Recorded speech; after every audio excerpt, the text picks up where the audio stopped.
You know that little Wi-Fi icon we all click on probably a dozen times a day? Well, have you ever stopped to think about what's really going on behind the scenes to keep you safe? Today, we're going to pull back the curtain on the hidden story of our Wi-Fi security. How we went from, let's be honest, wide open networks to the lockdown systems we have today. So let me ask you this. Is your Wi-Fi conversation private? It sounds simple, right? But the answer is so important. Every time you connect, you're basically having a conversation over the airwaves. The real question is that a private whisper between you and the website you're on, or is it more like a public shout that anyone nearby can listen in on? Well, it all comes down to security. See, the real issue here is that Wi-Fi is just radio signals flying through the air. Without any security, your network is basically a public radio broadcast. Seriously, anyone with some pretty basic gear can just tune in. They can listen to everything you're doing online. That's why we absolutely have to have a way to scramble that conversation to turn it into gibberish for anyone who's not supposed to be listening. All right, so let's rewind the clock. The very first attempt to solve this problem was something called WEP. That stands for Wired Equivalent Privacy. And the name says it all, right?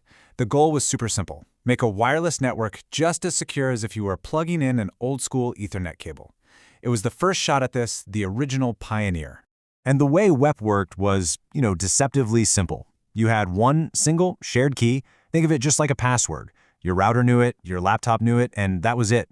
The sender would use that key to scramble the data, and the receiver on the other end would use the exact same key to unscramble it. And hey, on the surface, that sounds pretty logical, right? It seems like it should be secure. Yeah, but this is where the story takes a really sharp turn. WEP was super easy to set up, but oh my gosh, the downsides were catastrophic. The encryption was just weak. But the real killer, the fatal flaw, was that it reused parts of its encryption key over and over and over again.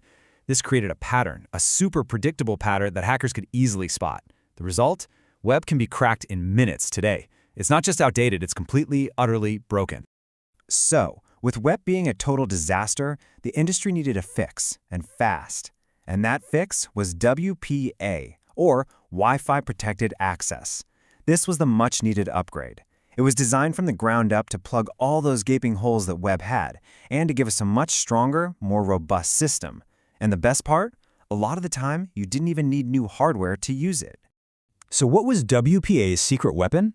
Well, it was a cool piece of tech called TKIP. Now remember how WEP used that one, single, static key for everything? Well, TKIP threw that idea out the window. Instead, it generated a brand new, totally unique encryption key for every single packet of data.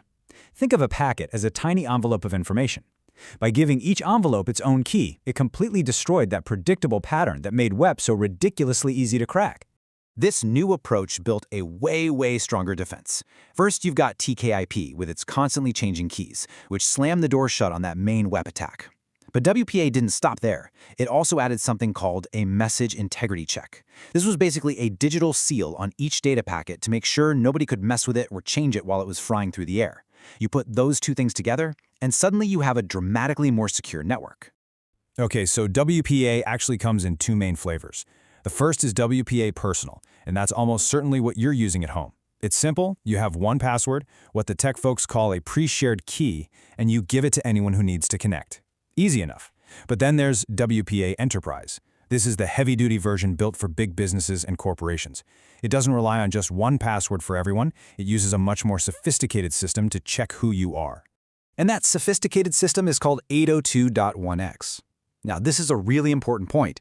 802.1x isn't another way to scramble your data. It's not an encryption method. Think of it as an authentication framework. It's less like the lock on the door itself and more like a digital doorman standing out front. His job is to check your ID and make sure you're on the list before you're even allowed to walk up and touch the doorknob.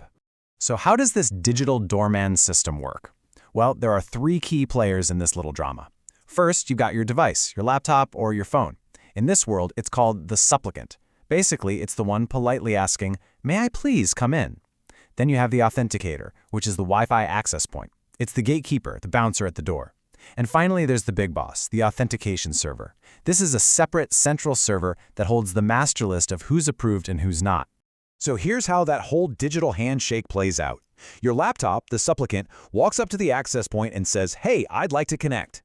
The access point, our authenticator, puts up a hand and says, "Whoa, hold on, who are you?"